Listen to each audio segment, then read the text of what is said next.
Hello అండి. ఏంటి పట్టుకొని వచ్చాను అనుకుంటున్నారా? నాకు ఎంతో ఇష్టమైన చింతాకు పొడి అనమాట. చింతాకు పొడి అంటే నాకు ప్రాణం. నేను చిన్నప్పటి నుంచి బాగా ఇష్టంగా తినే ఫుడ్‌లో ఇదొకటనమాట. కారపొడిలో ఇదొక ఫేవరెట్. ఫస్ట్ అయితే ఎండుమిర్చిని ఫ్రై చేసుకున్నాను. వితౌట్ ఆయిల్ అనమాట. అస్సలు ఆయిల్ వేయొద్దు.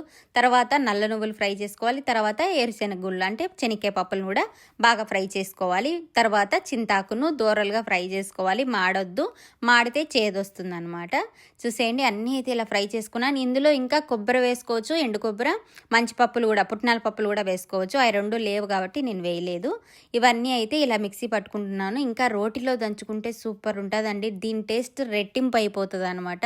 అంత టేస్టీగా ఉంటుంది. నేను మాటల్లో చెప్పడం కాదు, ఇది తిన్న వాళ్ళకి ఆటోమేటిక్గా నోట్లో నీళ్లు ఊరుతూ ఉంటాయి అనమాట.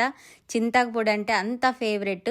అంతా అయితే మిక్సీ పట్టేసిన ఉప్పు వేసి అంతా ఇలా మిక్సీ పట్టుకొని ఒక బాక్స్లోకి అయితే తీసుకుంటున్నానండి. నేను ఫస్ట్ ముద్దని చెప్తూ ఉంటారు కదా, పొడితో అయితే కంపల్సరీగా తింటా. ఇక్కడ చూసేయండి, పొడి వేసుకొని వేడి వేడి రైసు, నెయ్యి, చింతాకు పొడి అలా కలుపుకుంటూ, నాకు ఇంకా పొడి తక్కువైపోయింది ఇక్కడ, చింతాకు పొడి మళ్ళీ వేసుకున్నా. ఎందుకంటే నేను స్పైసీ అనమాట. స్పైసీ లవర్ నేనైతే. బాగా ఇష్టంగా తింటాను. కారంగా ఎంత టేస్టీగా ఉందో. ఆహాహా!